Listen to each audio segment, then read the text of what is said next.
Hello, welcome to Unacademy students. जैसा कि आप सभी जानते हैं, आज अनअकैडमी इंडिया में यूपीएससी सीएससी की तैयारी का सबसे बड़ा प्लेटफॉर्म बन चुका है। अगर आप अनअकैडमी को सब्सक्राइब करते हैं तो आपको क्या क्या बेनिफिट्स मिलेंगे। डेली लाइव क्लासेस होगी जिसमें आप अपने एडुकेटर्स के साथ चैट कर सकते हो, डिस्कशंस में एंगेज हो सकते हो, अपने डाउट्स पूछ सकते हो और आंसर कॉल्स की फैसिलिटी है। उसके अलावा सारे के सारे कोर्स स्ट्रक्चर्ड है, चाहे प्रीलिम्स हो मेंस हो। जिस तरह का यूपीएससी का सिलेबस है, जैसा पैटर्न है, उसी के हिसाब से सारे कोर्स स्ट्रक्चर किए गए ताकि आप बेस्ट तरीके से अपने आप को प्रिपेयर कर सके। उसके साथ ही लाइव टेस्ट एंड क्विजेस की फैसिलिटी है और अनलिमिटेड एक्सेस है। मतलब एक बार अगर आप नवीन वन कोड यूज करके अनअकैडमी को सब्सक्राइब करते हो तो मेरे साथ साथ यूपीएससी सीएससी की तैयारी कराने वाले जितने भी एजुकेटर्स है, सबके कोर्स तक आपकी एक्सेस होगी। अगर आप लोगों ने अनअकैडमी लर्निंग ऐप डाउनलोड नहीं की है तो प्लीज उसको डाउनलोड कीजिए, क्योंकि स्पेशल क्लासेस और जितनी भी पेड क्लासेस होती है वो लर्निंग ऐप पे ही कंडक्ट होगी।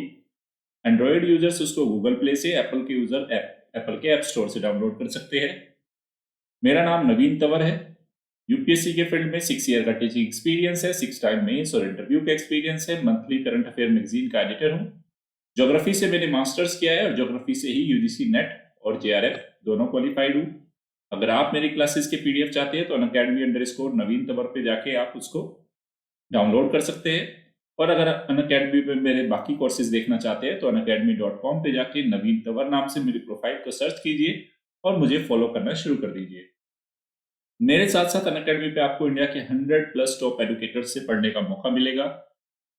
सारे के सारे कोर्स कॉम्प्रिहेंसिवली डिजाइन किए गए, चाहे पॉलिटी गवर्नेंस आईआर हो, geography, science tech, NCERT, history, optional, environment, ecology, art and culture, current affairs, Indian economy, practice and strategy session और आंसर राइटिंग सेशंस, ये सब आपको अनअकैडमी पे मिलेंगे। अगर आप अनअकैडमी को सब्सक्राइब करना जा रहे हैं तो आपके पास दो ऑप्शन है, प्लस और आइकॉनिक। प्लस की जो ऑप्शन है जो आपके पास, वो 1 मंथ से लेके 3 ईयर तक का ऑप्शन अवेलेबल है। 1 ईयर की फी 49,500 है, 2 ईयर की 72,000 और 3 ईयर की 90,000 है। अगर आप मेरे रेफरल कोड नवीन वन को अप्लाई करते हैं तो आपको 10% का डिस्काउंट मिलेगा। सेकंड जो ऑप्शन है वो आइकॉनिक है, ये 1 ईयर, 2 ईयर और 3 ईयर के ऑप्शन में है। 1 ईयर की फी 69,500 है, 2 ईयर 1,07,000 और 3 ईयर है 1,41,000। अगर मेरे रेफरल कोड नवीन वन को यूज करते हैं तो 10% का डिस्काउंट मिलेगा और मेरी पर्सनल मेंटरशिप भी आपको मिलेगी।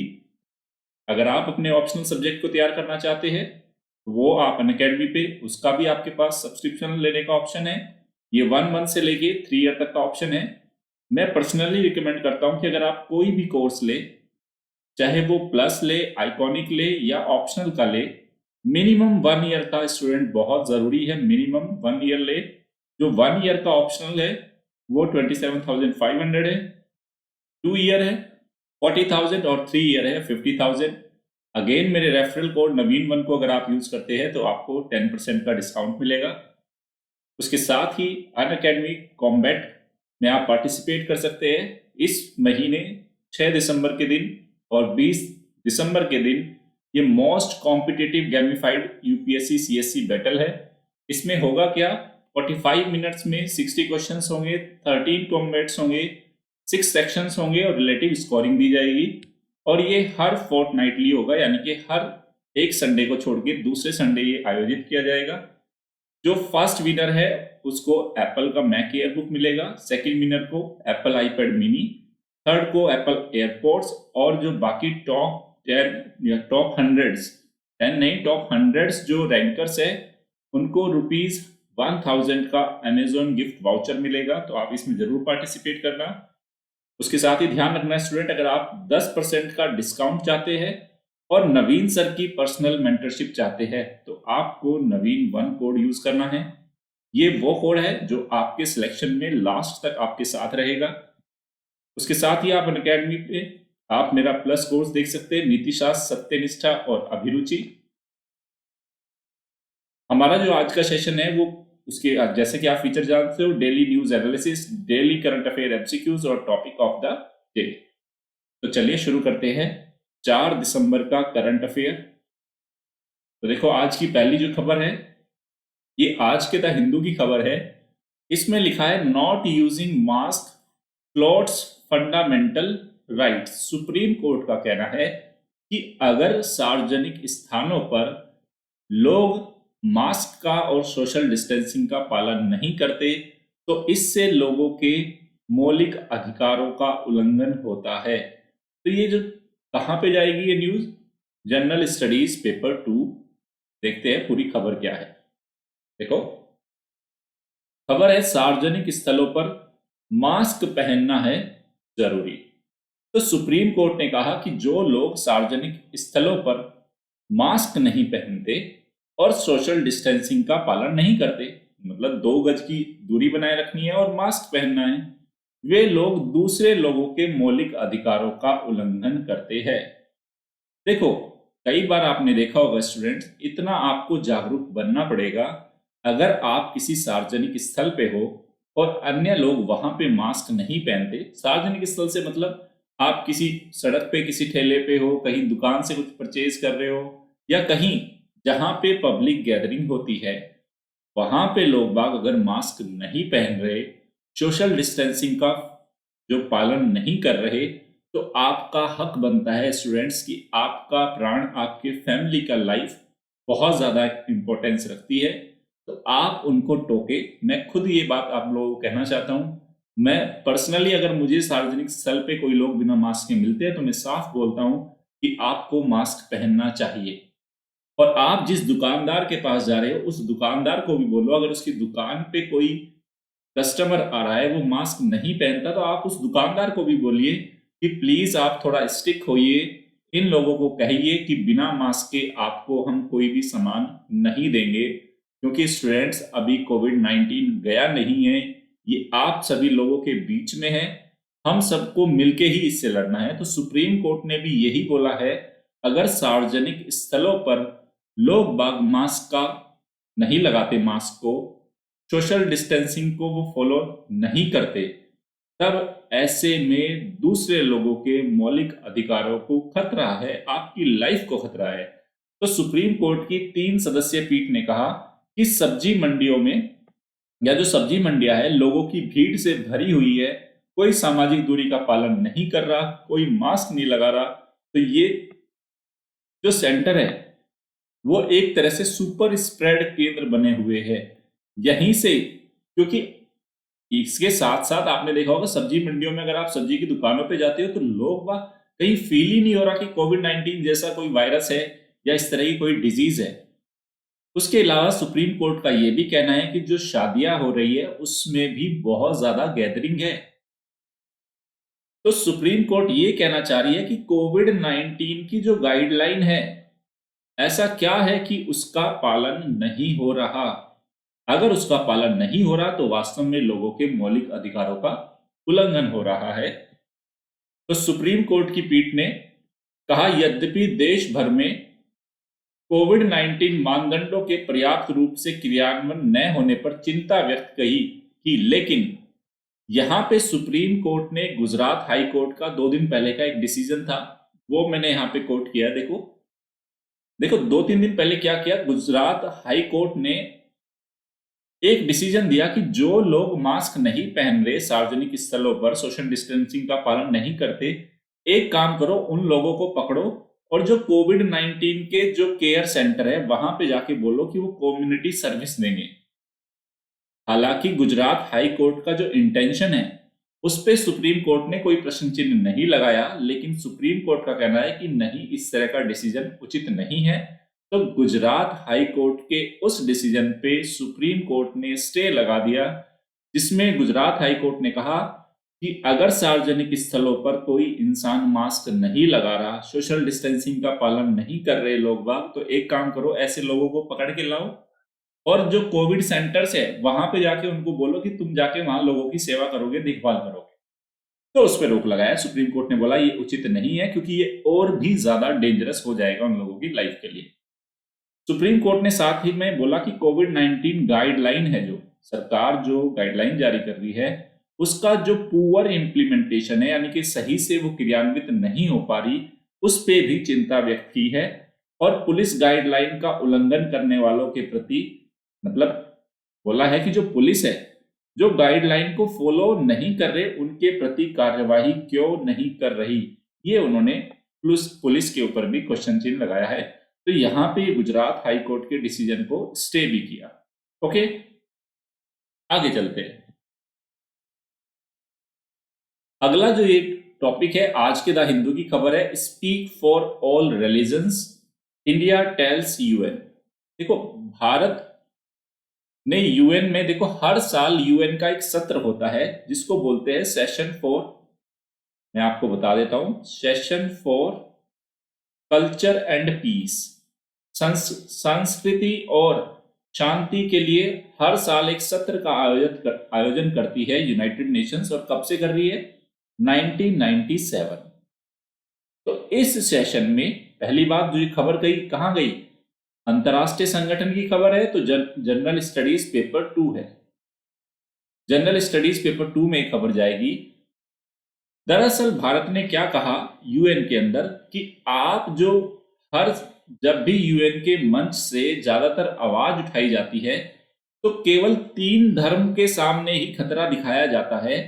3 धर्मों की बात की जाती है कि उन्हीं के सामने सबसे बड़ी चुनौतियां है, उन्हीं के खिलाफ ही दुनिया भर में सबसे ज्यादा बुरी चीजें हो रही है। वो 3 धर्म है, इस्लाम, ईसाई और यहूदी।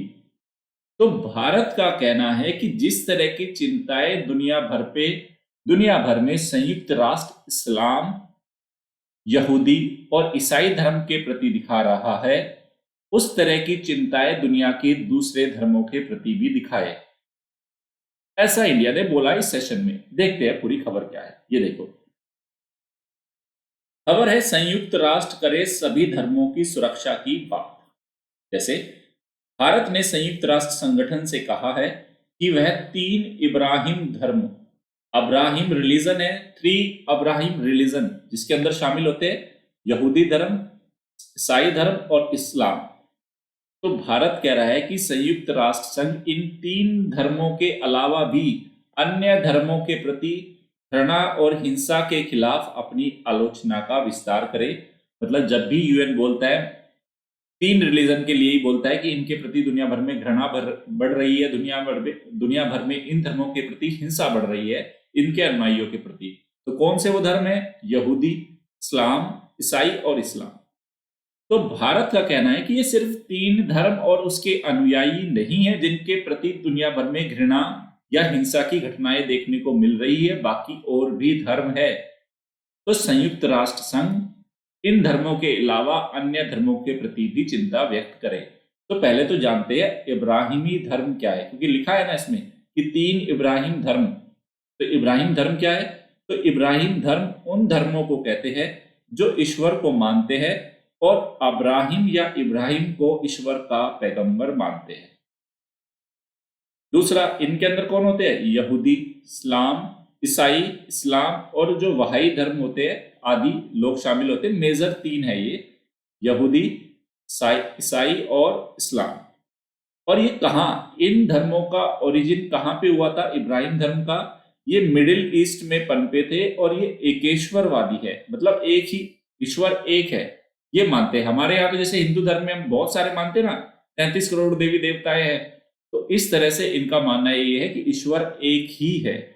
ये है इब्राहिमी धर्म। अब भारत का क्या कहना है, भारत का पक्ष देखते हैं। भारत का कहना है कि इब्राहिमी धर्मों के प्रति घृणा और हिंसा की घटनाओं की भारत निंदा करता है। भारत का कहना यह है कि उसे भी ईसाई धर्म, इस्लाम धर्म और यहूदी धर्म के प्रति अगर दुनिया में कहीं भी घृणा फैलाई जाती है, इन धर्मों के अनुयायियों के प्रति कहीं भी हिंसा की जाती है, तो भारत उसकी निंदा करता है। लेकिन इसी तरह की घृणा और हिंसा की घटनाएं जब बौद्ध धर्म, हिंदू धर्म और सिख धर्म के विरुद्ध होती है, तो यूएनओ अपनी आवाज उस तरीके से क्यों नहीं उठाता जिस तरीके से वो इब्राहिमी धर्मों की सुरक्षा के लिए उठाता है। ये भारत ने अपना पक्ष रखा है।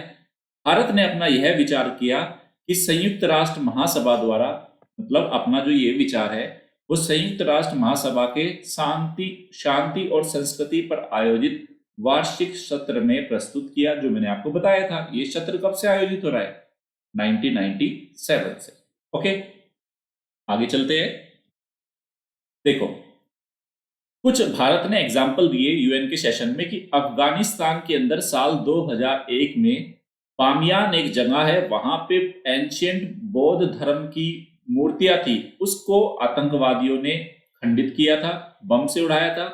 अफगानिस्तान में अभी कुछ महीनों पहले एक सिखों के गुरुद्वारे में 25 सिखों की हत्या की गई।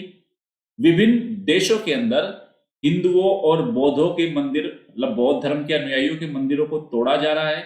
जितने भी धार्मिक मत वाले लोग हैं उनका सफाया किया जा रहा है। जैसे चाइना के अंदर भी आप देख सकते हैं जो चीन की नीति है उइगुर प्रांत के अंदर उइगुर लोगों के प्रति, तो धार्मिक अल्पमतों का सफाया किया जा रहा है। तो ये ऐसी घटनाएं हैं जिनके प्रति यूएन को अपनी आवाज उठानी चाहिए। ये भारत बोल रहा है कि भाई तुम्हारे सिर्फ ईसाई, इस्लाम और यहूदी धर्म पे ही हमला नहीं हो रहा, दुनिया भर में सिखों के ऊपर, बौद्ध के ऊपर और अन्य हिंदुओं के ऊपर भी हमले होते हैं, तो उनको भी उठाइए उन मुद्दों को।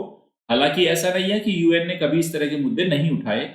जब बात 2001 में तालिबानियों द्वारा जब अफगानिस्तान के बामियान में बौद्ध धर्म के सांस्कृतिक जो स्थल थे या वास्तुकलाओं को तोड़ने की जो घटना हुई थी, यूएन ने उसकी निंदा की थी।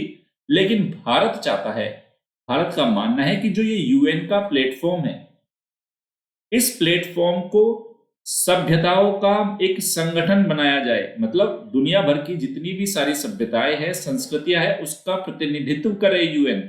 ऐसा ना हो जाए कि केवल कुछ धर्म और सभ्यता और कुछ लोगों की आवाज को उठाने का मंच बन के रह जाए, ये भारत का मानना है। तो भारत कहता है कि यूएन में सभ्यताओं का संगठन बनाया जाना चाहिए, ना कि सभ्यताओं के संघर्षों का। यानी कि भारत यही कहना चाहता है कि बाकी सारे धर्मों और संस्कृतियों की भी बात की जाए। उसके साथ ही इस सत्र में, संयुक्त राष्ट्र महासभा के इस सत्र में भारत ने पाकिस्तान द्वारा फैलाई जा रही धार्मिक घृणा का भी विरोध किया। भारत ने कहा है कि पाकिस्तान के द्वारा आतंकवादियों को समर्थन दिया जाता है और ये आतंकवादी केवल एक धर्म और उसी की मान्यताओं को आगे बढ़ाना चाहते हैं। दुनिया के बाकी धर्म, बाकी मान्यताओं को ये क्या करते हैं, घृणा की दृष्टि से या हिंसा की घटनाएं उनके प्रति करते हैं। तो उसका भी भारत ने विरोध किया। नेक्स्ट है, ये न्यूज है आज के इंडियन एक्सप्रेस की न्यूज है। First ever study has grim prognosis, native squirrel could vanish from north east after 2050। मतलब अपने तरह का एक पहला अध्ययन किया गया जिसमें उत्तर पूर्वी भारत में मिलने वाली एक गिलहरी की प्रजाति है, स्पीसीज है, उसके प्रति उस स्टडी में पाया गया कि अगर कुछ अभी समय रहते कदम नहीं उठाए गए तो 2050 तक इन गिलहरियों की प्रजातियों की लगभग 90% पॉपुलेशन समाप्त हो जाएगी। तो ये जाएगा कहाँ? ये जाएगा जनरल स्टडीज पेपर 3 में जाएगा, एनवायरमेंट एंड इकोलॉजी। और ये प्रीलिम्स के पॉइंट ऑफ व्यू से अत्यधिक इंपॉर्टेंट है। प्रीलिम्स पॉइंट ऑफ व्यू याद रखना स्टूडेंट, बहुत ही ज्यादा इंपॉर्टेंट खबर है ये। देखते हैं क्या है पूरी खबर। ये देखिए, ये खबर है मलायन जायंट स्क्वेरल, ये गिलहरी की एक प्रजाति है, उसके बारे में है, भारत में मिलती है ये।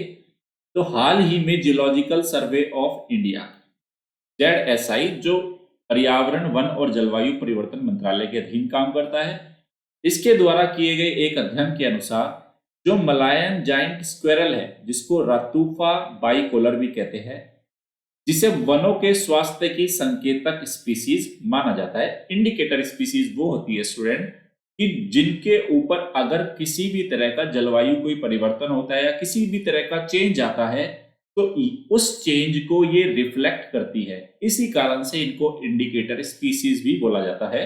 तो अगर इन गिलहरियों की संख्या घट रही है या किसी तरह का कोई परिवर्तन देखने को मिल रहा है, इट मींस ये इस बात का भी संकेतक है कि जिस क्षेत्र में, जिस पारिस्थितिकी में ये रह रहे हैं, उस पारिस्थितिकी में कुछ अस्वीकार्य ऐसे परिवर्तन हो रहे हैं जो नहीं होने चाहिए थे। तो इन्हें वनों के स्वास्थ्य की संकेतक स्पीसीज भी माना जाता है। वर्ष 2050 तक इसकी आबादी बोला गया 90% तक कम हो सकती है अगर सुरक्षा नहीं की गई। तो ZSI के अनुसार, जियोलॉजिकल सर्वे ऑफ इंडिया के अनुसार, उत्तर पूर्वी भारत में पाई जाने वाली यह एक स्थानीय प्रजाति है जिसे यदि सुरक्षित नहीं किया गया तो यह विलुप्त हो जाएगी। उसके बाद देखो, उल्लेखनीय है कि मलायन जायंट स्क्वेरल विश्व की सबसे बड़ी गिलहरियों में से एक है, जो कि पश्चिम बंगाल में, सिक्किम में, असम में, अरुणाचल प्रदेश में, मेघालय में और नागालैंड में मिलती है। भारत में इतने सारे राज्यों में ये मिलती है। ये इतने सारे राज्यों में ये नोट करके रखना। प्रीलिम्स के पॉइंट ऑफ व्यू से मलायन जायंट स्क्वेरल बोल देंगे कि भारत में केवल एक दो राज्य में मिलती है, नहीं, नॉर्थ ईस्ट के लगभग हर एक राज्य में मिल रही है और पश्चिमी बंगाल में भी मिल रही है। फिर आगे देखो, अब भारत में कितनी जायंट स्क्वेरल मिलती है, मतलब गिलहरियों की कितनी प्रजातियां है। बड़ी वाली जो गिलहरी है तो 3 मिलती है। एक तो हमने देखी है मलायन जायंट स्क्वेरल, जो कहां मिल रही है, नॉर्थ ईस्ट में। उसके अलावा भी 2 और प्रजातियां है, Indian giant squirrel, grizzled giant squirrel. तो ये 1, 2 और 3, ये 3 स्क्वेरल मिलती है। तो ये वाली तो नॉर्थ ईस्ट में मिल रही है, मलायन जायंट स्क्वेरल। लेकिन जो इंडियन जायंट स्क्वेरल है और ग्रीजल जायंट स्क्वेरल है, ये कहां मिलती है, ये मिलती है प्रायद्वीपीय भारत में। ओके, अब देखो, मलायन जायंट स्क्वेरल भारत के अलावा और कहां मिलती है, दक्षिणी चीन में, Thailand, Laos, Vietnam, Myanmar, Malaya प्रायद्वीप, सुमात्रा और जावा में मिलती है। तो मतलब भारत के साथ साथ यहां पे भी मिलती है।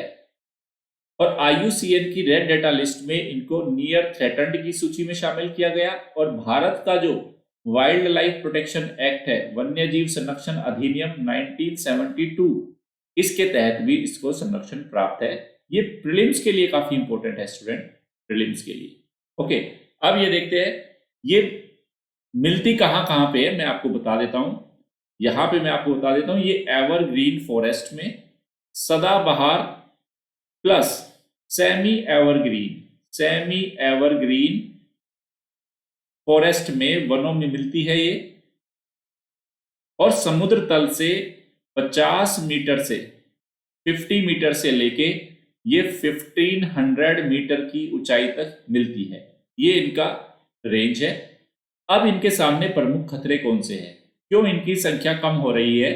एक तो निर्वनीकरण, तेजी से वनों को काटा जा रहा है, पहला कारण। दूसरा, फसलों की जो खेती की जा रही है और भोजन के लिए अत्यधिक खेती, मतलब फूड सिक्योरिटी को इंश्योर करने के लिए ज्यादा से ज्यादा वनी क्षेत्र को क्या किया जा रहा है, एग्रीकल्चर या कल्टीवेटेड लैंड में कन्वर्ट किया जा रहा है, जिससे इनको खतरा है।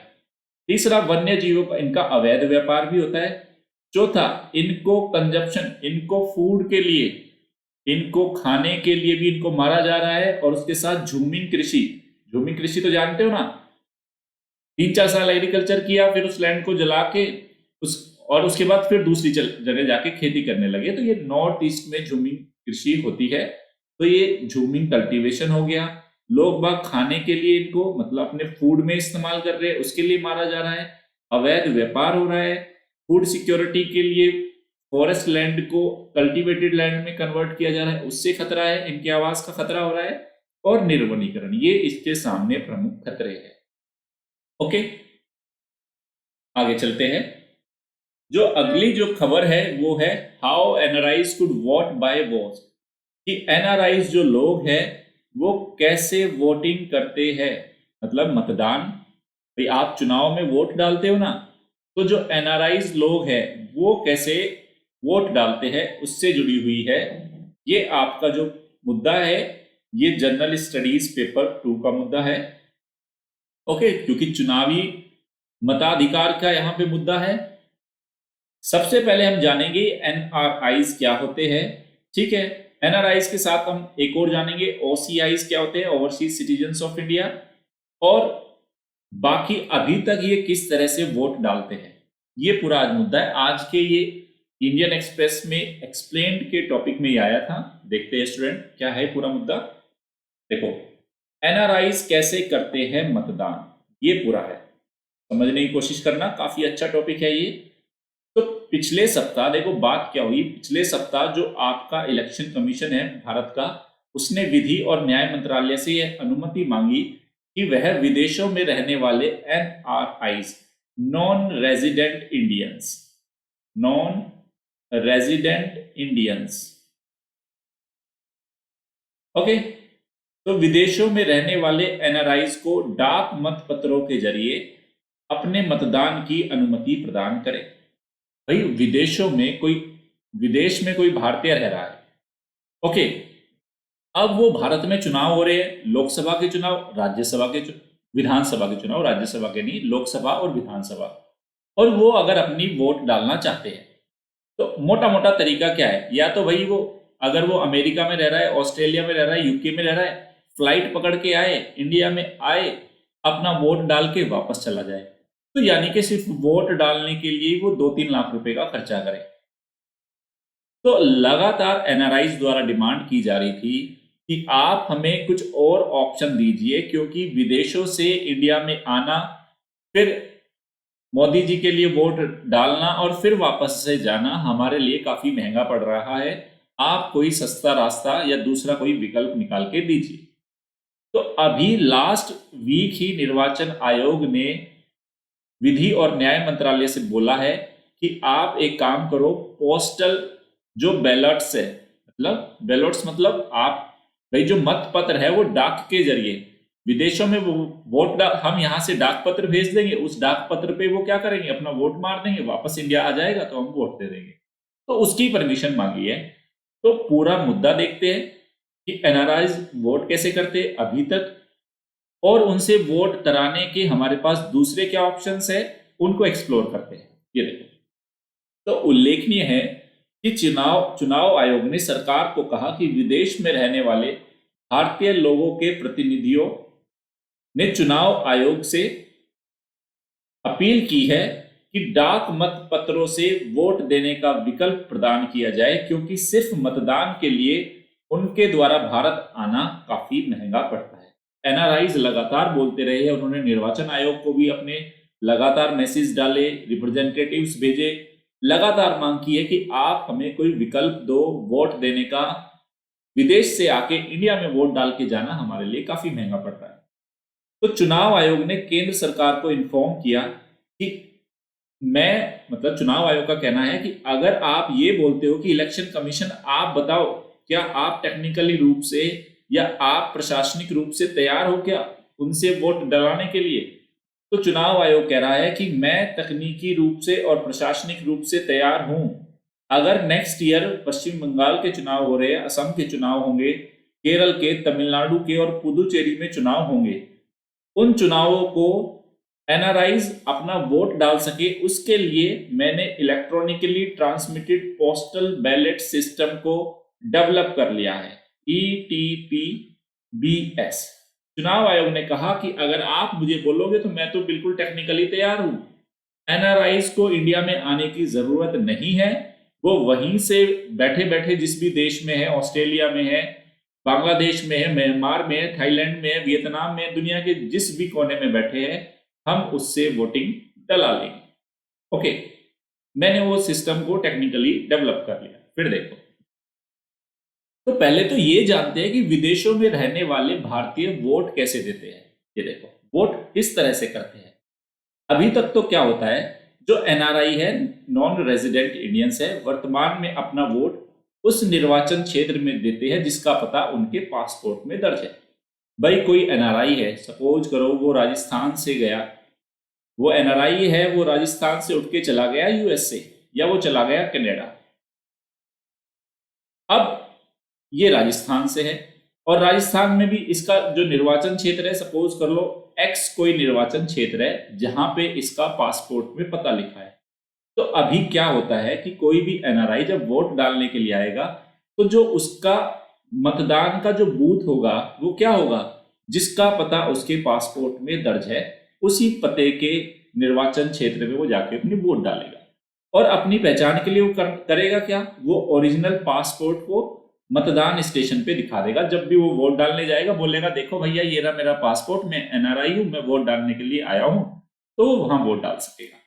तो विदित हो कि एनआरआई को ये मतदान का जो अधिकार है साल 2011 में दिया गया था, जिसके लिए भारत में एक जन प्रतिनिधि अधिनियम है 1950, उसमें संशोधन किया गया। इसको बोलते हैं RPA, representation of people's act 1950, इसमें अमेंड करके 2011 में एनआरआईज को ये अधिकार दिया वोटिंग करने का। अब कितने एनआरआईज है, अब ये तो पता चले कितने लोग हैं जो विदेशों में रह रहे हैं। तो यूएन की हाल ही में एक रिपोर्ट आई थी, उसके अनुसार जो भारत से प्रवासी लोग हैं जो विदेशों में जाके रह रहे हैं, उनकी जनसंख्या विश्व में सबसे ज्यादा है।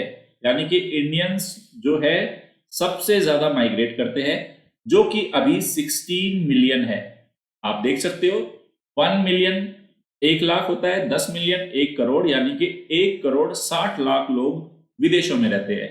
और इन प्रवासियों में से केवल 1 लाख एनआरआईज ही भारत में रजिस्टर्ड क्या है, वोटर्स है। तो कुल मिला के 16 मिलियन लोग विदेशों में रहते हैं, जिसमें से 1 लाख एनआरआई है, वो रजिस्टर्ड वोटर्स है। अब 2019 का जो लोकसभा का चुनाव हुआ था, उसमें केवल 25,000 एनआरआईज वोट देने के लिए भारत आए थे। मतलब वैसे तो कितने हैं, 1 लाख लोग ऐसे हैं, एनआरआईज ऐसे हैं जो रजिस्टर्ड वोटर्स हैं, उनमें से 25,000 इंडिया में वोट डालने के लिए आए थे। अब ये 25,000 लोग भी आ रहे हैं, तो आप देखो ना स्टूडेंट, इंडिया में आना, वापस वोट डाल के वापस जाना एक काफी बड़ा, ये ठीक है, इनकी जागरूकता है चुनाव के प्रति, इन्हें अपनी वोट की कीमत पता है और ये लगातार मांग कर रहे हैं। सबसे पहले आप जानते हैं एनआरआईज होते क्या है। जैसे मैंने बताया था, नॉन रेजिडेंट इंडियंस है, प्रवासी भारतीय, जिन्हें आधिकारिक तौर पे क्या बोला जाता है, अनिवासी भारतीय, नॉन रेजिडेंट इंडियंस, या भारतीय मूल के व्यक्ति के रूप में भी इनको जाना जाता है, जिनका भारतीय जन्म हो, वंश हो, और ये भारत के मूल के लोग हैं जो भारतीय गणराज्य के बाहर रहते हैं। और उस व्यक्ति को एनआरआई माना जाता है यदि किसी भी फाइनेंशियल ईयर के दौरान वो 182 या अधिक समय के लिए भारत में नहीं है। अगर 182 दिन, भाई आपका फाइनेंशियल ईयर शुरू होता है 1 अप्रैल से लेके 31 मार्च के बीच, अगर इस अवधि में 1 अप्रैल 2020 से 31 मार्च 2021, अगर इस अवधि में 182 दिन या उससे अधिक समय तक कोई व्यक्ति भारत से बाहर रहता है, भारत का नागरिक, तो हम उसको क्या मानेंगे, एनआरआई उसको कंसीडर किया जाता है। ओके, फिर साथ के साथ मैं आपको बता देता हूं ओसीआईज क्या होते हैं, ओवरसीज सिटीजनशिप ऑफ इंडिया, विदेशों में रहने वाले भारतीय। ये कौन है जिनको ओसीआईज बोला जाता है स्टूडेंट, वो व्यक्ति भारत का नागरिक नहीं है, ना ही उसके पास मतदान देने का अधिकार है, ना वो भारत में चुनाव लड़ सकता है, और ना ही कोई किसी तरह का कॉन्स्टिट्यूशनल पद धारण कर सकता है। हालांकि भारत आने के लिए उनको multiple entry visas, multipurpose visas और जीवन भर के लिए वीजा जैसे लाभ उसको मिलेंगे। ओसीआई को बाकी सारे जो अधिकार तो है किसके, एनआरआईज के समान ही है। एक तो वोटिंग राइट नहीं है, इनको चुनाव नहीं लड़ सकते, कॉन्स्टिट्यूशनल राइट नहीं है, लेकिन बाकी सारे अधिकार है। बस एक अधिकार और क्या नहीं है इनके पास, ये भारत में किसी एग्रीकल्चर या प्लांटेशन एसेट्स को या संपत्ति को खरीद नहीं सकते ओसीआईज, याद रखना। तो ये ओसीआईज भी पता लग गया, एनआरआई पता चला, ओसीआईज पता चला। आगे चलते हैं। अब डाक, आपके मन में आया होगा कि अभी तक ये जो चुनाव आयोग ने बोला मैं टेक्निकली तैयार हूं और डाक मत पत्रों के जरिए मैं वोटिंग करा लूंगा, तो वो डाक पोस्टल बैलेट्स के जरिए वोटिंग होगी कैसे। तो देखो, हालांकि तो स्पष्ट कोई गाइडलाइन नहीं आई और पूरा खाका भी नहीं बताया गया, फ्रेमवर्क भी, लेकिन चुनाव आयोग ने जो प्रपोजल रखा है उसके अनुसार यदि कोई एनआरआई है, सपोज करो आप ही एनआरआई हो और आप कनाडा में बैठे हो, या आप किसी ना किसी के घर से कोई कनाडा में बैठा होगा एनआरआई बनके, तो वो डाक मत पत्रों के जरिए मतदान करने का अगर इच्छुक है, तो ये मिस्टर महेश है कोई, ये एनआरआई है और ये कनाडा में बैठे हुए और इनको अपनी वोटिंग राइट का इस्तेमाल करना है। तो अभी जो चुनाव आयोग का प्रपोजल है वो किस तरह से काम करेगा, समझते हैं कि ये महेश कैसे वोट डालेगा। ओके, तो यदि कोई एनआरआई डाक मत पत्र के जरिए मतदान करने का इच्छुक है, तो उसको जिस दिन चुनाव आयोग ने चुनावी अधिसूचना जारी की कि उस दिन से चुनाव होंगे, वो चाहे विधानसभा के चुनाव हो चाहे लोकसभा, तो जैसे ही अधिसूचना जारी की उससे 5 दिनों के भीतर जो रिटर्निंग ऑफिसर होता है उसको सूचना देनी होगी। तो इस महेश को जिस भी निर्वाचन क्षेत्र से ये है, मतलब जो भी पता उसके पासपोर्ट में है, उस पते वाला जो उसका निर्वाचन क्षेत्र है वहां पे एक चुनाव के समय एक रिटर्निंग ऑफिसर नियुक्त किया जाता है। उस रिटर्निंग ऑफिसर को ये क्या करेगा, इन्फॉर्म करेगा कि मुझे अपना वोट डालना है। फिर ये रिटर्निंग ऑफिसर क्या करेगा, सूचना के प्राप्त होने पर एक इलेक्ट्रॉनिक मत पत्र को इश्यू करेगा। वो क्या करेगा, एक इलेक्ट्रॉनिक मत पत्र को भेज देगा किसके पास, महेश के पास। इलेक्ट्रॉनिक मतलब उसके ईमेल के जरिए या जो भी वो एक फॉर्मेट चुनाव आयोग डेवलप करेगा उसके जरिए उसको वो वोट भेज देगा। ये लो भाई तुम्हारा ये वोट है, उसमें बता देगा ये कमल का फूल खिल रहा है, ये हाथ का निशान है, जो भी वो सारे जितने चुनावी सिंबल होंगे वो सब वाला एक मत पत्र भेज देगा महेश के पास। कौन, ये रिटर्निंग ऑफिसर। फिर जो एनआरआई है ये क्या करेगा, उस इलेक्ट्रॉनिकली जो मत पत्र भेजा जाएगा उसको डाउनलोड कर लेगा। फिर उस मत, जैसे ही आप वोट डालते हो ना, कौन सा बटन किसको चुनाव देते हो उसके सामने टिक आप बटन दबा देते हो, यहां पे क्या होगा, वो उस पेपर को डाउनलोड करेगा, उस पेपर के सामने जिसको भी वोट देना है उस पर टिक मार देगा। तो डाउनलोड कर मत पत्र पर अपनी वरीयता को दर्ज करके उस मत पत्र पे फिर एक क्या करेगा, अपना डिक्लेरेशन देगा, अपनी घोषणा लिखेगा कि हाँ मैंने इस पत्र को मंगाया है और मैं अपना वोटिंग राइट उपरोक्त व्यक्ति को, मैंने अपना मत उपरोक्त चुनाव चिन्ह या जो भी पॉलिटिकल पार्टी है उसको दिया है। और इस घोषणा के साथ संबंधित देश में भारत के किसी नियुक्त अधिकारी से अभिप्रमाणित करा लेगा। तो इस एनआरआई ने क्या किया, वो पत्र को डाउनलोड किया, अपना प्रेफरेंस डाल दिया, उसके बाद डिक्लेरेशन डाल दी। फिर उस डिक्लेरेशन को किसी भारतीय ऑफिसर से, मतलब वो कनाडा में बैठा है ना, तो भारत सरकार का ही कोई ऑफिसर होगा जिसको वो रिप्रेजेंट करेगी वहां पे, जो भारत का रिप्रेजेंटेटिव होगा उससे जाके वो अटेस्ट करा लेगा अपने उस वोट को। हालांकि अभी यह स्पष्ट नहीं किया चुनाव आयोग ने कि जब वो डाउनलोड कर लेगा, उस पर टिक मार देगा, डिक्लेरेशन दे देगा और उसको अटेस्टेड भी करा लेगा, उसके बाद क्या करेगा वो, उसके बाद वो खुद बाय पोस्ट इंडिया में भेजेगा, क्या मिस्टर महेश खुद उसको बाय पोस्ट इंडिया में भेजेगा या इंडियन एम्बेसी में जमा करा देगा। फिर इंडियन एम्बेसी की वो जिम्मेदारी होगी कि वो उसके निर्वाचन क्षेत्र में उस वोट को भेज देगी।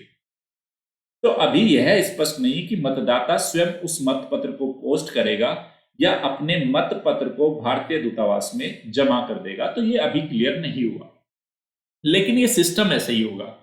उम्मीद कर रहा हूं ये आपको समझ में आया होगा। कोई इतना ऐसा कोई रॉकेट साइंस नहीं है, आम सी बात है, समझने की कोशिश करो।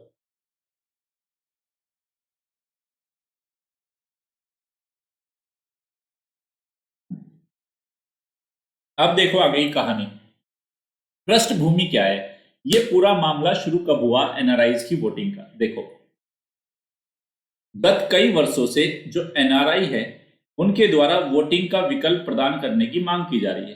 भाई एक तो 2011 में इनको राइट दे दिया, भाई आओ जिसको वोट डालना है फ्लाइट पकड़ के इंडिया में आओ। कनाडा से महेश फ्लाइट पकड़ेगा, इंडिया में आएगा, 1.5 लाख का टिकट लगाएगा, वोट डालेगा, फिर वापस से 1.5 लाख का टिकट लगा के वो वापस चला जाएगा।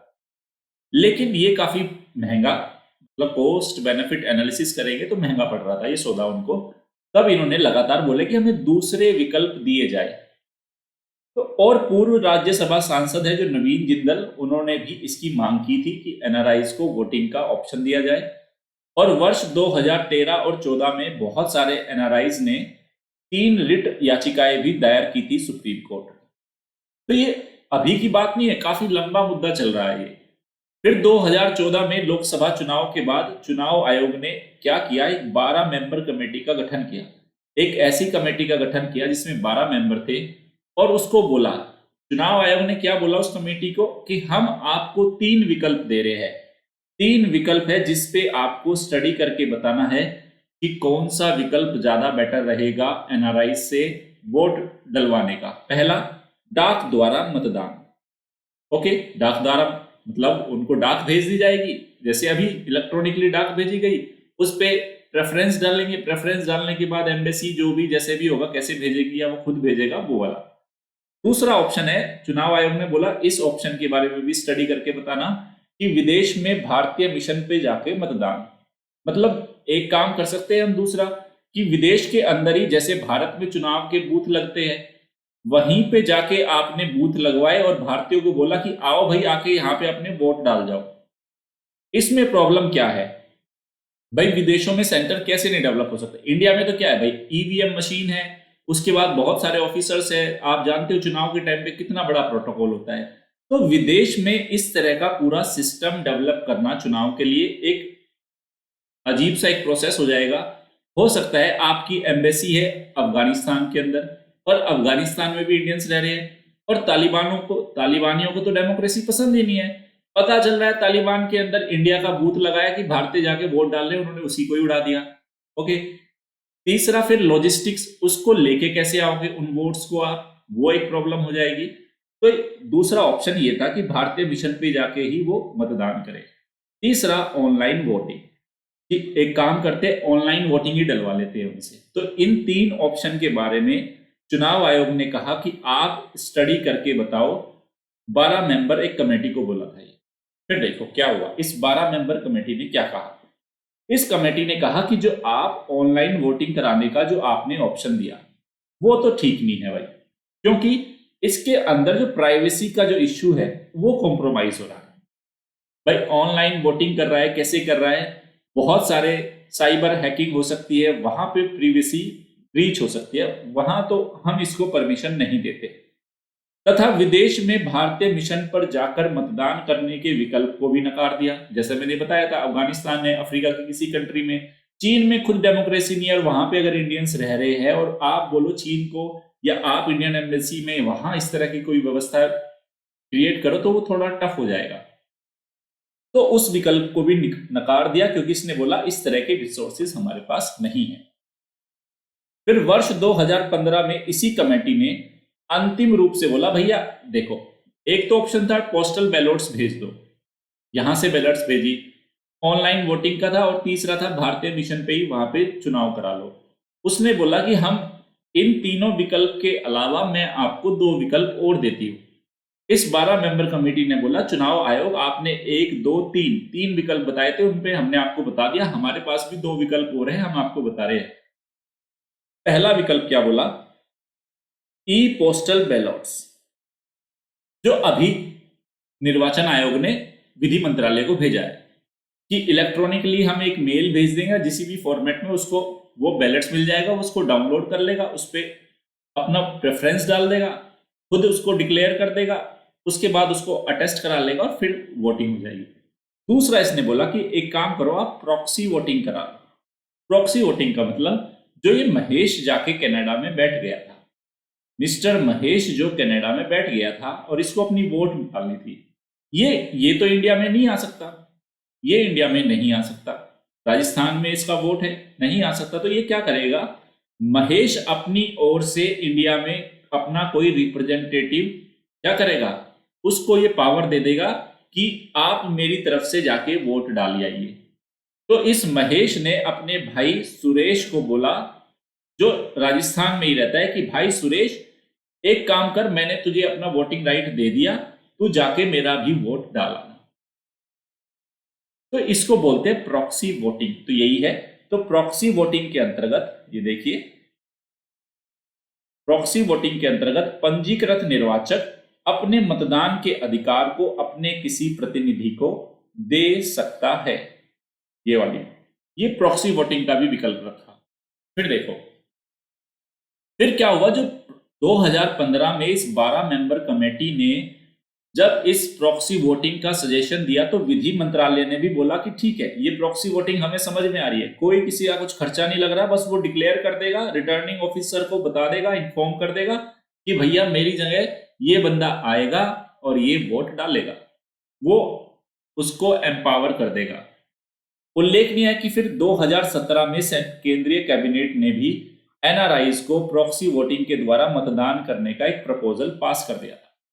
मोदी सरकार के टाइम की बात है, और सरकार इसके लिए विधेयक भी लेके आई थी, और उस विधेयक के जरिए, क्योंकि भारत के अंदर जो चुनाव है उन चुनावों को किस एक्ट के द्वारा कंट्रोल किया जा रहा है? जनप्रतिनिधि अधिनियम 1950।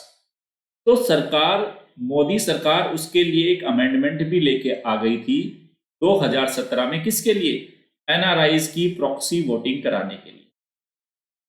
लेकिन हुआ क्या, यह विधेयक उस टाइम पे लोकसभा में तो पास हो गया था, लेकिन राज्यसभा में गया फिर अप्रूवल के लिए, और राज्यसभा का अनुमोदन नहीं मिला। और जैसे ही 16वीं लोकसभा भंग हो गई तो यह जो बिल भी क्या हो गया था, ये बिल भी लैप्स हो गया था। आपका यहाँ पे जो एक होमवर्क है, होमवर्क ये है, जब आप लक्ष्मीकांत की बुक उठाओगे उसमें आप ये सुनोगे, एक ऐसा संसद वाले चैप्टर में एक जगह ऐसे प्रोविजंस है जिसमें ये बताया गया, कोई जब विधेयक है जब एक सदन से पास होकर दूसरे सदन में जाता है तो दूसरे सदन के पास क्या ऑप्शंस होते हैं, वो कब लैप्स हो जाएगा, कब लैप्स नहीं होगा, वो वाला होमवर्क आपको लक्ष्मीकांत वाली बुक से करना है। पार्लियामेंट वाले चैप्टर में है, ये मैंने आपको बता दिया। ओके, पार्लियामेंट वाले चैप्टर से इसको कर लेना, ये आपका होमवर्क है, जरूर करना इसको। तो जैसे ही लोकसभा ने तो पास कर दिया था, वो लोकसभा से पास होकर राज्यसभा में गया, राज्यसभा ने अपना अनुमोदन नहीं दिया और लोकसभा उसी टाइम पे कुछ टाइम बाद भंग हो गई। तो क्या हुआ, वो बिल और विधेयक भी गया। ओके स्टूडेंट, तो वो हमने एनआरआई वाला पूरा मुद्दा देख लिया। अब फिर चलते चलते, जैसे मैंने कल बताया था, कुछ ऐसी खबरें होंगी जिनको चलते चलते जानेंगे। काफी अच्छी खबरें हैं। पहली खबर आज की द हिंदू की है।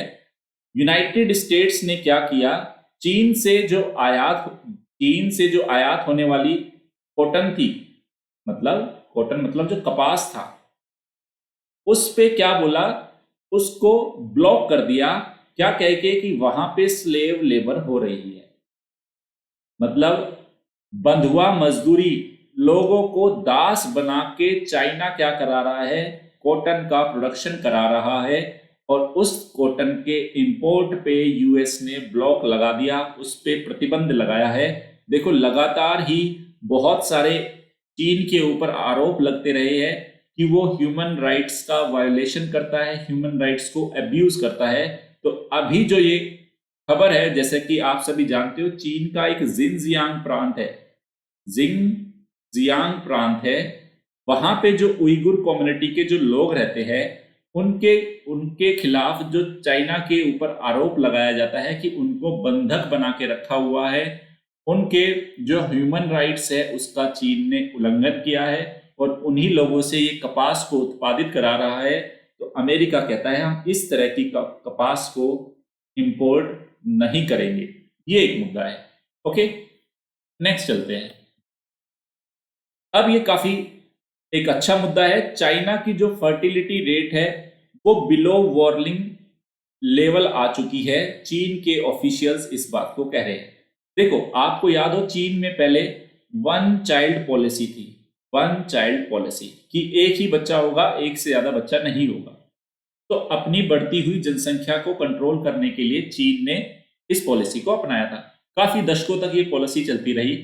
बाद में अभी फिर चाइना ने क्या किया, 2016 के अंदर बोला कि वन चाइल्ड पॉलिसी से चीन में प्रॉब्लम क्या हुई है, जो एक डेमोग्राफिक डिविडेंड है, इसका मतलब है वहां की जो युवा आबादी है वो कम होती जा रही है, जिससे चीन में जो जनसंख्या है, एजिंग की प्रॉब्लम, यानी कि बूढ़ी होती जा रही है, युवा नहीं बचे।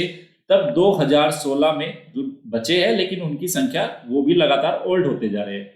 तो 2016 में चीन ने बोला कि मैं वन चाइल्ड पॉलिसी को क्या करता हूं, इसको समाप्त करता हूं और आप सेकंड चाइल्ड को भी कर सकते हैं।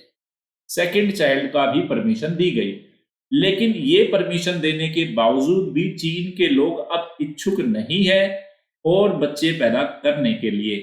तो इससे चीन के सामने जो बड़ी समस्या आ गई वो ये आ गई कि अब नया यूथ कहां से लाए, युवा जनसंख्या कहां से लेके आएगा चीन, क्योंकि एक TFR होता है, टोटल फर्टिलिटी रेट, जो आइडियल होता है वो होता है 2.1। ओके, ये आइडियल कंडीशन होती है। और चीन में क्या हुआ, अभी ये जो TFR है स्टूडेंट, वो 1.5 से भी नीचे आ गया, 1.5 से भी नीचे।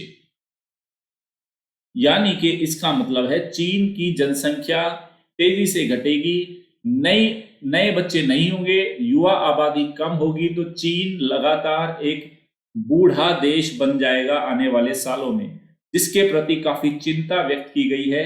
यहाँ के सरकार ने काफी चिंता व्यक्त की है।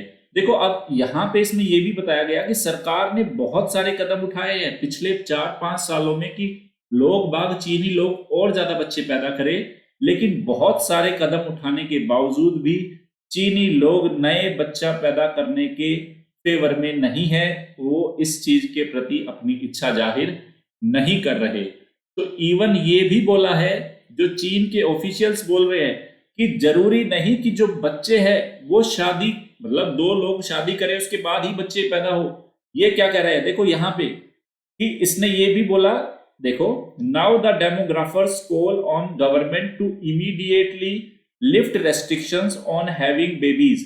बच्चों के ऊपर, बच्चा ना करने के ऊपर आपने जो रेस्ट्रिक्शंस लगाए थे उनको तेजी से हटाया जाए। और इवन ये भी बोला कि आपको ज्यादा टॉलरेंट होना पड़ेगा उन बच्चों के प्रति भी जो बोर्न आउट ऑफ वेडलॉक, मतलब शादी के बंधन से बाहर भी जो बच्चे पैदा हो रहे हैं उनके प्रति भी टॉलरेंट होना पड़ेगा। Okay, and do more to lower the cost of the raising and educational and educating childrens. और उसके अलावा ये भी बोला कि आपको ही क्या करना है, जो कॉस्ट वहन करनी होगी उस कॉस्ट को कम करो जिसमें बच्चों का पालन पोषण होता है, और जो बच्चों की पढ़ाई वढ़ाई के खर्चे हैं उनको भी कम लेके आया जाए, कम किया जाए। कुछ भी करो लेकिन चीन की जनसंख्या को बढ़ाओ, चीनी जनसंख्या को बढ़ाओ, ये वाली बात है। समझ गए ना? तो ये चाइना की फर्टिलिटी जो रेट है वो वार्निंग लेवल के भी नीचे आ गई। और वार्निंग लेवल क्या होता है, यहां पे मैंने आपको बताया 1.5, इससे भी नीचे आ गया। इससे नीचे आने का मतलब पता है क्या है, साफ लिखा है यहाँ पे, इसमें लिखा है अगर किसी भी देश का फर्टिलिटी रेट 1.5 से कम आता है तो वो country falls into the trap of low fertility and is unlikely to recover. वो लो फर्टिलिटी के ट्रैप में फंस जाएगी और जिससे वो कभी भी बाहर निकलने के लिए, वो उससे बाहर निकलने में बहुत ज्यादा उसको तकलीफें होंगी।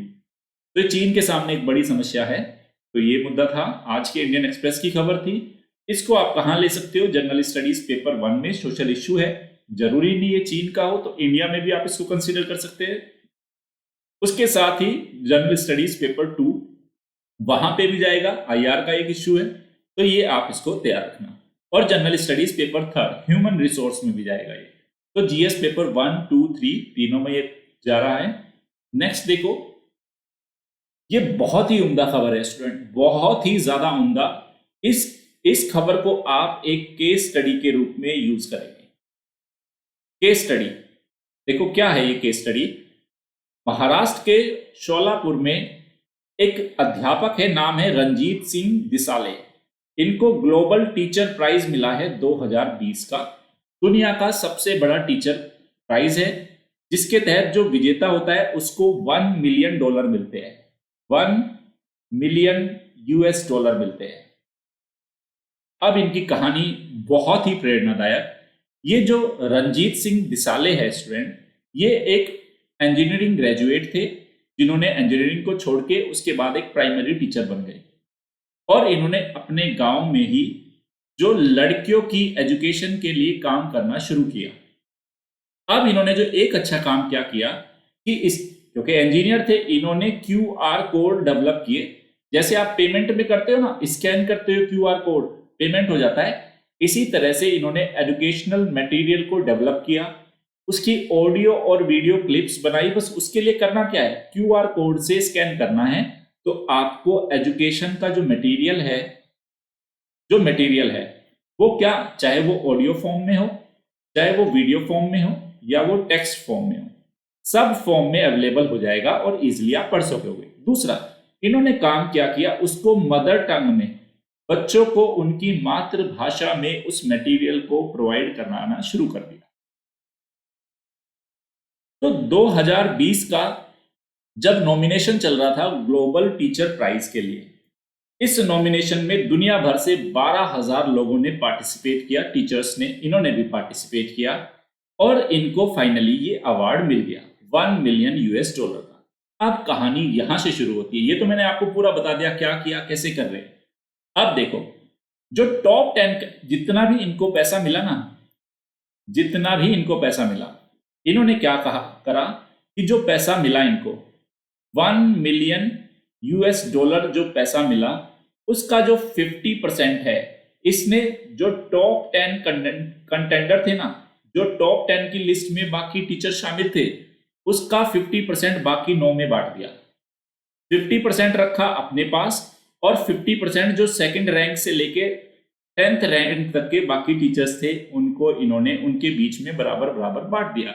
यानी कि $1 मिलियन में से इन्होंने 1 मिलियन का मतलब कितना हो गया, 10 लाख, यानी कि $5 लाख इन्होंने जो सेकंड रैंक से लेके 10th रैंक तक के टीचर्स थे उनको डिस्ट्रीब्यूट कर दिया, इक्वली डिस्ट्रीब्यूट कर दिया। अब आपको लगेगा इतना सारा पैसा, करोड़ों का जो इनको अमाउंट मिली थी इन्होंने डिस्ट्रीब्यूट कर दिया, सिंगल पेनी अपने एक भी रुपया अपने पास नहीं रखा। बाकी 50% का क्या किया वो भी बता रहा हूं। तब इनकी कहानी सुनो, इन्होंने क्या बोला। इन्होंने बोला देखो, I may have won the award but I can not change the world Elon.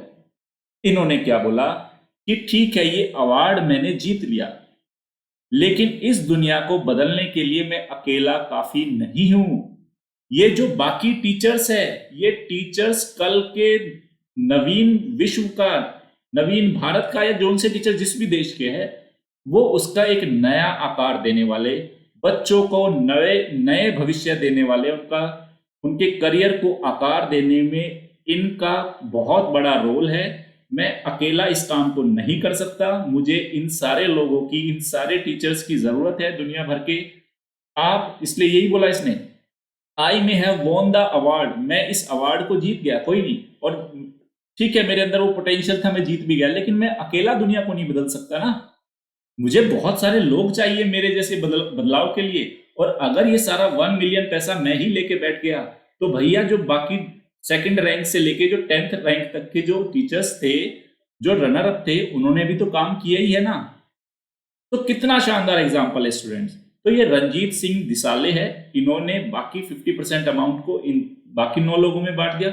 फिर जो बाकी की जो 50% अमाउंट बची उसका देखो इन्होंने क्या किया, उसके लिए इन्होंने एक इनोवेशन फंड बनाया, जो कि क्या करेगा, जो इनोवेशन फंड बनाया, ऐसे बहुत सारे टीचर्स हैं जिनके पास नए नए आइडियाज है, एजुकेशन में लगा सकते हैं, तो उस इनोवेशन फंड के लिए बाकी के 50% पैसे को इन्होंने क्या कर दिया, कंट्रीब्यूट कर दिया। अपने पास इन्होंने कुछ नहीं रखा, एक फंड बना दिया जिसमें टीचर्स के पास अगर कोई इनोवेटिव आइडियाज है, उसको अगर किसी तरह से हम एक्सप्लोर कर सकते हैं तो पैसा वहां पे जाएगा। तो ये क्या बोल रहे हैं, दिसाले का बोला, I want to give every teacher an opportunity to make the change.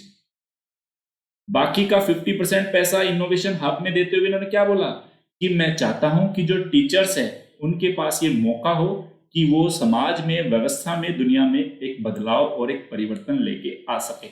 अगर ये एग्जाम्पल आप एसए में भी कोट कर सकते हो, ये एग्जाम्पल आप एथिक्स में भी कोट कर सकते हो, ये एग्जाम्पल अगर एजुकेशन के ऊपर कोई आपका क्वेश्चन आ जाए स्टूडेंट, वहां पे भी आप इस एग्जाम्पल को डालना। ये बहुत ही शानदार, बहुत ही उम्दा एग्जाम्पल है स्टूडेंट, मुझे बहुत ही ज्यादा पसंद आया। मैं एक टीचर हूं, मैं उनकी मनोभावना को, क्या भाव रहा होगा इनके अंदर, मैं बहुत अच्छे से समझ पा रहा हूं। वास्तव में हैट्स ऑफ है रंजीत सिंह दिसाले को। ओके, आगे चलते हैं। नेक्स्ट है चलते चलते में लॉटरी, गैम्बलिंग एंड बैटिंग को। जो लॉटरी, जो सट्टेबाजी है, जो बैटिंग करते हैं लोग बाग, सुप्रीम कोर्ट ने कहा उसको टैक्सेबल है, वो GST, goods and service tax act है जो, उसके अंतर्गत उन पे भी टैक्स लगाया मतलब वो भी टैक्सेबल है। तो ये बोला है सुप्रीम कोर्ट ने। तो नेक्स्ट ईयर अगर हो सकता है कोई स्टेटमेंट आ जाए कि निम्नलिखित में से क्या जीएसटी के दायरे में नहीं आएगी या आती है, तो उसमें से ध्यान रखना कि लॉटरी, गैम्बलिंग और बैटिंग को सुप्रीम कोर्ट ने बोला कि वो भी टैक्सेबल है जीएसटी एक्ट के अंदर। आगे बढ़ने से पहले स्टूडेंट मैं आपको बता देता हूं अपने मेरे कुछ कोर्सेज जो चल रहे हैं अनअकैडमी पे। स्पेशल क्लास केस स्टडीज के ऊपर कंप्लीट हो चुकी। लेक्चर 1, 2, 3, 4, 5 और 6, ये 6 लेक्चर है जिसमें आपकी कंप्लीट केस स्टडी की तैयारी हो चुकी है। ये देख सकते हैं। आपको करना क्या है, सिर्फ अनअकैडमी लर्निंग ऐप डाउनलोड करनी है।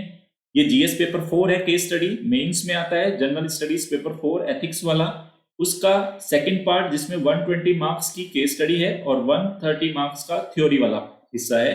तो ये 120 मार्क्स की केस स्टडी मैंने कंप्लीट कराई है। क्या अप्रोच होना चाहिए, किस तरह से आप हैंडल करोगे, बहुत सारी केस स्टडी मैंने खुद ही सॉल्व की है आप लोगों के साथ। तो आप इसको जरूर देखिए, बेनिफिट लीजिए, फ्री है, कुछ नहीं करना इसके लिए। दूसरा, जो स्पेशल क्लासेस है ये आप सिर्फ 6 कक्षाओं में 120 अंकों की तैयारी हो जाएगी। करना क्या है, अनअकैडमी लर्निंग ऐप डाउनलोड कीजिए प्ले स्टोर से या एप्पल के ऐप स्टोर से, और बस उसको डाउनलोड करने के बाद नवीन तंवर सर को सर्च कीजिए, नवीन तंवर लिखना और मुझे फॉलो करना शुरू कर देना। उसके साथ ही अनअकैडमी स्पेशल क्लासेस में आप वर्ल्ड और इंडिया मैपिंग के ऊपर मेरा कंप्लीट कोर्स है। हमेशा ही बोलता हूं, ज्योग्राफी और अगर आईआर की बहुत अच्छी समझ पैदा करनी है तो आपको ये क्लासेस जरूर देखनी चाहिए। उसके अलावा मेरे आने वाले कोर्सेज है आंतरिक सुरक्षा, आपदा प्रबंधन, कृषि, लोक नीति, अवसंरचना, ऊर्जा, सुशासन, पर्यावरण, सामाजिक सुरक्षा, भारतीय समाज और संबंधित मुद्दे। उसके साथ ही ज्योग्राफी, जीएस बहुत जल्द लेके आने वाला हूं मैं आपके सामने। जीएस का कंप्लीट पैकेज होगा आपके पास, जीएस ज्योग्राफी, ओके। और बहुत ही जल्द उसके बाद आपके सामने ज्योग्राफी ऑप्शन भी आएगा। निबंध लेखन, जैसे मैंने आपको बताया था, एसे राइटिंग के ऊपर मेरा एक सेशन आ रहा है 7 दिसंबर से। तो जो ये स्पेशल क्लास होगी ये भी फ्री होगी स्टूडेंट, कोई पैसा नहीं है, कंप्लीट पेपर तैयार होगा। देखो, जब भी मेरे कोर्स आएंगे स्टूडेंट, मैं आपको साफ बोल देता हूं, मेरे मस्तिष्क में पूरा यूपीएससी की लाइन और लेंथ क्लियर है। किस चीज को कितना टारगेट करना है, कितना टाइम देना है और वो कैसे कवर होगी, उसी हिसाब के मेरे कोर्स आएंगे। हो सकता है महीने में एक ही कोर्स आए, लेकिन जब भी वो कोर्स आएगा कंप्लीट आएगा। केस स्टडी आई, पूरी अप्रोच के साथ आपके सामने आई। मैपिंग वाली क्लास आई, कंप्लीट पैकेज आया। अब ऐसे आ रहा है तो कंप्लीट पैकेज आएगा। जब भी जोन सा भी कोर्स आएगा वो कंप्लीट पैकेज के रूप में आपके सामने आएगा। तो ये भी फ्री क्लासेस होगी निबंध के ऊपर। ऐसी क्लासेस है जिसका आप सभी को इंतजार है। ऐसे में हाईएस्ट मार्क्स आएंगे, आई एश्योर यू। 250 नंबर का पेपर है आपका ऐसे का। इसके लिए भी क्या करना है, बस 7 दिसंबर से शुरू होगा। टाइमिंग रहेगी रात को 9 बजे, साढ़े 9 बजे की टाइमिंग है। तब तक क्या करें आप सभी लोग, अनअकैडमी लर्निंग ऐप को डाउनलोड कीजिए, मुझे फॉलो करना शुरू कर दीजिए और इस कोर्स में एनरोल करा लीजिए। फ्री है, कोई पैसा नहीं है, एनरोलमेंट का कोई भी पैसा नहीं है, क्योंकि जिस दिन क्लास शुरू होगी उस दिन आपके पास मैसेज आ जाएगा फिर। तो ये जो सेशन होगा ये 7 दिसंबर, 8 दिसंबर, 9 दिसंबर, 10 दिसंबर, 11 दिसंबर और 12 दिसंबर, यानी कि अगले हफ्ते मंडे से सैटरडे के बीच में आपका कंप्लीट ऐसे हो जाएगा। ऐसे क्या होता है, कैसे लिखना है, वो सारी चीजें बहुत ही यूनिक है, आप मेरे साथ सीखोगे। खुद भी एसओ की फॉर्मेटिंग मैं ही कराऊंगा। जैसे केस स्टडी में खुद सॉल्व कर रहा था ना आपके साथ, ऐसे ही एसए की फॉर्मेटिंग में भी मैं आपकी मदद करूंगा। चलते हैं, और कुछ मॉडल एसे भी दूंगा मैं, कुछ मॉडल एसेज भी आपके साथ डिस्कस करूंगा। आते हैं आगे फिर डेली करंट अफेयर एमसीक्यूज में। ये देखिए पहला क्वेश्चन, हाल ही में स्वस्थ साथी स्वास्थ्य बीमा योजना चर्चा में है। पहला, यह योजना पश्चिमी बंगाल सरकार द्वारा राज्य की संपूर्ण आबादी को कवर करने के लिए 2016 में शुरू की गई। योजना के तहत परिवार के प्रत्येक आयु वर्ग के सदस्यों को सेकेंडरी और टर्शरी लेवल की देखभाल के लिए 5 लाख रुपए का स्वास्थ्य बीमा कवर प्रदान किया जाता है। यह योजना राज्य द्वारा पूर्णतः वित्त पोषित है। बताइए, स्वस्थ साथी स्वास्थ्य बीमा योजना के बारे में ए, बी, सी या डी, कौन सा स्टेटमेंट सही है?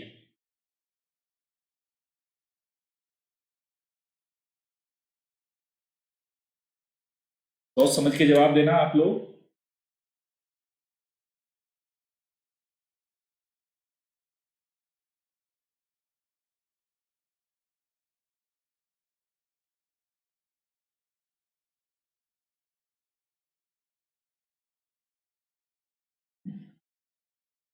और इस प्रश्न का सही उत्तर है ऑप्शन डी, यानी कि पहला, दूसरा और तीसरा तीनों स्टेटमेंट बिल्कुल सही है। नेक्स्ट, हाल ही में केंद्र सरकार द्वारा, यहां पे केंद्र लिख लेना, केंद्र सरकार द्वारा पुलिस स्टेशन के संदर्भ में एक वार्षिक रैंकिंग जारी की गई। पहला स्टेटमेंट है, यह वार्षिक रैंकिंग गृह मंत्रालय द्वारा जारी की जाती है। यह रैंकिंग सरकार द्वारा साल 2019 से शुरू की गई। तीसरा, इस रैंकिंग में मणिपुर के थौबल जिले के नोंगपोंग सेम कई पुलिस स्टेशन को देश में प्रथम स्थान मिला है।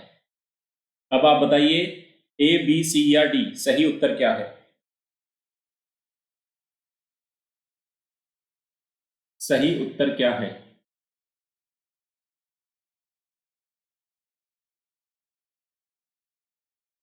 सही उत्तर बताना है आप लोगों को।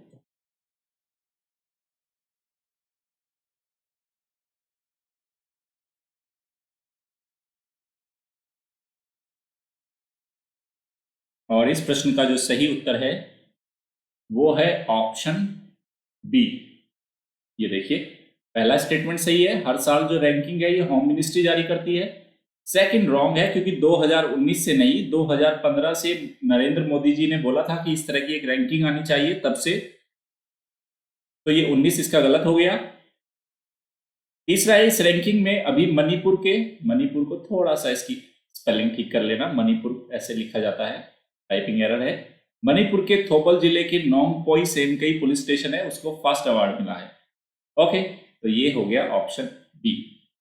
नेक्स्ट क्वेश्चन देखिए, निम्नलिखित कथनों पर विचार करें। पहला, चार धाम जो हाईवे हिमाचल प्रदेश में प्रस्तावित एक राजमार्ग परियोजना है। इस परियोजना के अंतर्गत गंगोत्री, यमुनोत्री, केदारनाथ और बद्रीनाथ को ऑल वेदर रोड से कनेक्ट किया जाएगा। चार धाम प्रोजेक्ट मैंने आपको बताया था, रवि चोपड़ा पैनल भी सुप्रीम कोर्ट ने गठित किया था, उस पैनल की रिकमेंडेशंस मैंने पढ़ाई थी आपको 2 दिन पहले। बताइए चार धाम क्या सही उत्तर होगा चार धाम प्रोजेक्ट के बारे में? और इस प्रश्न का सही उत्तर है ऑप्शन बी। पहला स्टेटमेंट गलत है, सेकंड स्टेटमेंट सही है। देखो, वैसे ही आपको पता चल गया होगा, जो गंगोत्री, यमुनोत्री, केदारनाथ और बद्रीनाथ ये कहां पे है? उत्तराखंड में है स्टूडेंट। और यहां फर्स्ट स्टेटमेंट में क्या बोला गया? हिमाचल प्रदेश में प्रस्तावित एक राजमार्ग परियोजना है, इसलिए फर्स्ट स्टेटमेंट रॉन्ग हो गया। याद रखना, वो रवि चोपड़ा पैनल। देखो स्टूडेंट, मैं आपको बता देता हूं, थोड़ा सा यहां मैं आपके साथ कुछ चीजें डिस्कस करना चाहता हूं। ये रवि चोपड़ा जो पैनल था, ये साल 2018 के लास्ट में या 19 की शुरुआत में सुप्रीम कोर्ट ने इस पैनल को बनाया था। इस पैनल को ये काम दिया गया था कि जो हिमालयी क्षेत्र के अंदर, उत्तराखंड के अंदर जितनी भी विकास परियोजनाएं हैं, उन परियोजनाओं को उसका वहां के एनवायरनमेंट पे क्या इंपैक्ट है, किस तरह से हम इनको सस्टेनेबल प्रोजेक्ट्स के रूप में डेवलप कर सकते हैं, क्या हमारा लाइन ऑफ या कोर्स ऑफ लेंथ होगी, किस तरह से हम उन क्षेत्रों का सस्टेनेबल डेवलपमेंट करें। ये 2019 का, फिर आप एक काम करना, यूपीएससी मेंस पेपर उठा के देखना, जनरल स्टडीज पेपर 1। यूपीएससी ने क्वेश्चन क्या पूछा है? देखो, किताबों से आ रहा है, एनसीईआरटी से आ रहा है, बेसिक बुक से आ रहा है। मेंस ना, आप ये मान के चलना 60 से 70% बिल्कुल नए तरीके का है। एक नए तरीके के मेंस के क्वेश्चन पूछे जा रहे हैं। मैं क्वेश्चन आपको बता देता हूं, क्वेश्चन क्या है कि पहाड़ी और हिमालयी क्षेत्रों में जो जिस तरह की विकास परियोजनाएं चल रही है, उनका वहां के जो पूरे एनवायरनमेंट पे, पारिस्थितिकी पे क्या प्रभाव पड़ रहा है और किस तरीके से उसको रोका जा सकता है, आप एक रणनीति बताइए। तो आपको कोई रणनीति थोड़ा ही ना बतानी है, आप थोड़े ना जानते हो, आप कोई इंजीनियर थोड़ा ही ना होगे, कोई एनवायरमेंटलिस्ट थोड़े ना हुए। तो एक्चुअल में यूपीएससी ने आपसे डिमांड क्या की? यूपीएससी ने आपसे डिमांड की कि भैया, जो रवि चोपड़ा पैनल हमने सुप्रीम कोर्ट ने एस्टेब्लिश किया था, बनाया था, उस पैनल ने अपनी रिकमेंडेशंस दी थी। और बहुत सारे बच्चे ऐसे होंगे जो मुझसे ऑफलाइन भी पढ़े हुए हैं। अगर आपको याद हो, मैंने अगस्त 2019 में ये रवि चोपड़ा पैनल की पूरी रिकमेंडेशंस कराई थी कि क्या क्या रिकमेंडेशंस है, इन्होंने क्या क्या बातें बोली थी। और पिछले साल आप जानते हो जब पेपर हुआ था, उस पेपर में सीधे क्वेश्चन आए हैं। तो इन दिनों जिस तरह का यूपीएससी का पैटर्न है स्टूडेंट, एक ऐसे फैकल्टी की आपको जरूरत है जिसकी जीएस के फर्स्ट, सेकंड, थर्ड, फोर्थ चारों पेपर में बहुत अच्छी पकड़ हो। और मुझे ये कहने में कोई शक नहीं है, अगर आप मुझे फॉलो करते हैं, आप मुझे सपोर्ट करते हैं, तो इस तरह के कितने भी क्वेश्चन आ जाए कभी आपकी रेंज से बाहर नहीं जाने वाले, मेरे साथ अगर आप लगातार मेहनत करते रहे। तो अप्रोच किताबों में आप उन क्वेश्चंस के आंसर ढूंढेंगे ना स्टूडेंट, नहीं मिलने वाले। गया किताबों से बाहर जा चुका है यूपीएससी। अब आपको ऐसी फैकल्टीज की जरूरत है जो आपको किताबों का ज्ञान तो जरूरी है, देखो किताब जरूरी है, लेकिन उस किताबी ज्ञान से बाहर निकाल के लेके आए ऐसी फैकल्टीज के साथ जुड़े रहना आपके लिए बहुत ज्यादा जरूरी है। देखो मैं अपनी तारीफ ज्यादा नहीं कर रहा, लेकिन जितने भी कोर्सेज मैं लेके आया हूं और जितने भी चीजें मैं आपको करा रहा हूं, मेरा जो अप्रोच है वो आप लोगों को लेके एक एनालिटिकल थॉट प्रोसेस डेवलप करना है। आपको मैं तैयार कर रहा हूं कि किसी भी तरह के क्वेश्चन आए, किसी भी तरह की टॉपिक आए, उन पे आपका एक एनालिटिकल व्यू डेवलप हो जाए। तो मेरे साथ रहोगे तो देखो पढ़ाई का तरीका यही रहेगा, मेहनत मैं करने के लिए तैयार हूं, लेकिन करनी अल्टीमेटली आपको ही है। आगे चलते हैं। हाल ही में, एक सेकेंड, हाल ही में central board of indirect tax and custom CBIC द्वारा HSN harmonise system of nomenclature code को अनिवार्य कर दिया गया है। अब आपको विचार करने 3 स्टेटमेंट पे। जो HSN कोड है वस्तुओं और सेवाओं के वर्गीकरण का एक अंतरराष्ट्रीय तरीका है। इस कोड को भारत में जीएसटी अवस्था की जगह व्यवस्था है, जीएसटी व्यवस्था के अंतर्गत वस्तुओं को वर्गीकृत करने के लिए प्रयोग किया जाता है। भारत में सिर्फ 49 रसायन आधारित उत्पादों के लिए अनिवार्य किया गया है। इसका उपयोग कराधान में मदद करने के लिए किया जाता है। अब आप बताइए HSN कोड के बारे में इन तीनों स्टेटमेंट में से कौन सा कथन सही है, और A, B, C या D सही उत्तर क्या होगा बताइए।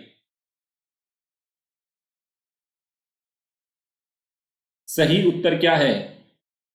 Harmonise system of nomenclature. ये काफी इंपॉर्टेंट हो जाते हैं इस तरह के क्वेश्चन, वेरी इंपॉर्टेंट।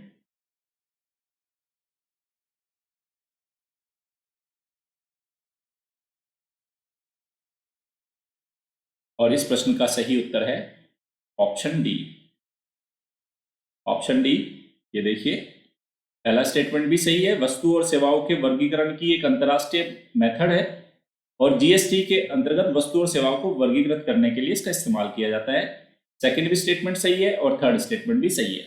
आगे चलिए, अगला क्वेश्चन है, हाल ही में प्रधानमंत्री नरेंद्र मोदी द्वारा दुनिया के सबसे बड़े 30,000 मेगावाट के रिन्यूएबल एनर्जी पार्क का शिलान्यास कहां किया जाएगा? हिमाचल प्रदेश, गुजरात, मध्य प्रदेश या तेलंगाना? ये आज के ही न्यूज़पेपर की कटिंग है। आज मैंने कटिंग इसलिए नहीं लगाई न्यूज़पेपर की, स्टूडेंट बहुत सारी कटिंग हो जाती है, क्योंकि आपको देखो शुरुआत में जो हम करंट अफेयर्स की 4-5 कटिंग हो जाती है, फिर चलते चलते की भी कटिंग आ गई, उसके बाद अगर एमसीक्यू भी कटिंग आ गई, तो आपके पास जो फाइल जाएगी ना स्टूडेंट, ठीक है मैं समझाने के लिए आपको एक प्रूफ के रूप में दिखाता हूं, लेकिन बाद में इन सारी अगर आप पीडीएफ्स का कंपाइलेशन निकालोगे भी तो बहुत सारे पेज ऐसे होंगे जो आपके किसी काम के नहीं है। तो इसलिए मैंने आज वो हटा दी है, ताकि आपके पास जो पीडीएफ का साइज है, पेजेस है, वो कम हो। बताइए कौन से राज्य में, कौन से राज्य में? और इस प्रश्न का जो सही उत्तर है ऑप्शन बी, गुजरात। आगे चलते हैं। Kotak wealth Hurun India survey के अनुसार भारत की सबसे अमीर महिला कौन है? सावित्री जिंदल, मल्लिका श्रीनिवासन, रोशनी नदार और किरण मजूमदार शो। कौन है भारत की सबसे अमीर महिला?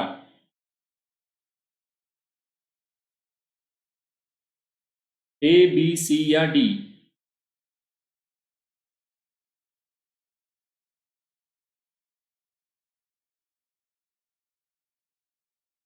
ए, बी, सी या डी? और इस प्रश्न का सही उत्तर है रोशनी नडार। आज के द हिंदू की खबर है बिजनेस लाइन वाले पेज पे। नेक्स्ट देखिए, हाल ही में बांग्लादेश द्वारा रोहिंग्या शरणार्थियों को स्थानांतरित किया गया। तो जो ये शरणार्थी है या ये जाति रोहिंग्या एक मुस्लिम समुदाय है जो म्यांमार के रखाइन राज्य से संबंधित है। सेकंड, रखाइन में बढ़ती हिंसा के कारण ये बांग्लादेश में इनका पलायन हुआ है। बताइए ए, बी, सी या डी? सबसे इजी क्वेश्चन है आज का ये, कई बार बता चुका मैं रोहिंग्या को। क्या सही उत्तर होगा रोहिंग्यास का? और इस प्रश्न का सही उत्तर है ऑप्शन सी, दोनों ही कथन सही है। ओके स्टूडेंट, आगे बढ़ने से पहले मैं आपको फिर बता देता हूं कि अगर आप अनअकैडमी को सब्सक्राइब करना चाहते हैं, दो ऑप्शन है, प्लस और आइकॉनिक। प्लस 1 मंथ से लेके 3 ईयर तक का है। 1 ईयर की फीस 49,500, 2 ईयर की है 72,000 और 3 ईयर की है 90,000। मेरे रेफरल कोड नवीन1 को यूज करेंगे, 10% का डिस्काउंट मिलेगा और नवीन सर की मेंटरशिप। ओके। सेकंड है आइकॉनिक। क्यों बेटर है आइकॉनिक प्लस से? पर्सनल कोच मिलेगा, daily mains question answer writing practice होगी, स्टडी प्लान्स होंगे और आपको पर्सनल फीडबैक मिलेगा। ये 1 ईयर, 2 ईयर, 3 ईयर का ऑप्शन है आपके पास। 1 ईयर की फीस 69,500, 2 ईयर की 1,07,000, 3 ईयर की 1,41,000। अगेन मेरे रेफरल कोड नवीन1 को यूज करेंगे तो आपको 10% का डिस्काउंट मिलेगा और मेरी पर्सनल मेंटरशिप भी मिलेगी आपको। उसके साथ ही आप ऑप्शनल को भी सब्सक्राइब कर सकते हैं, ऑप्शनल की तैयारी कर सकते हैं। 1 मंथ से लेके 3 ईयर तक है। 1 ईयर फीस 27,500, 2 ईयर की 40,000 और 3 ईयर की 50,000। देखो स्टूडेंट, जब भी आप सब्सक्राइब करें, मैं आपको पर्सनली रिकमेंड कर रहा हूं कि आपको मिनिमम 1 ईयर का सब्सक्रिप्शन लेना चाहिए, तभी आपकी तैयारी का एक कंप्लीट पैकेज आप मतलब उसको प्रिपेयर कर पाओगे, अपने आप को एग्जाम के लिए तैयार कर पाओगे। इसमें भी अगर आप नवीन1 कोड को यूज करते हो तो आपको 10% का डिस्काउंट मिलेगा। अगर आपको मेरी क्लासेस पसंद आ रही है तो लाइक कीजिए, शेयर कीजिए और मेरे कोड को यूज करके अनअकैडमी को सब्सक्राइब कीजिए। नवीन1 मेरा रेफरल कोड है जिससे आपको 10% डिस्काउंट मिलेगा और मेरी क्लासेस की पीडीएफ आपको अनअकैडमी_नवीन तंवर, ये मेरा टेलीग्राम चैनल का लिंक है, वहां पे मिलेगी। Okay students, thanks for the watching. मिलते हैं कल इसी टाइम पे। Good night.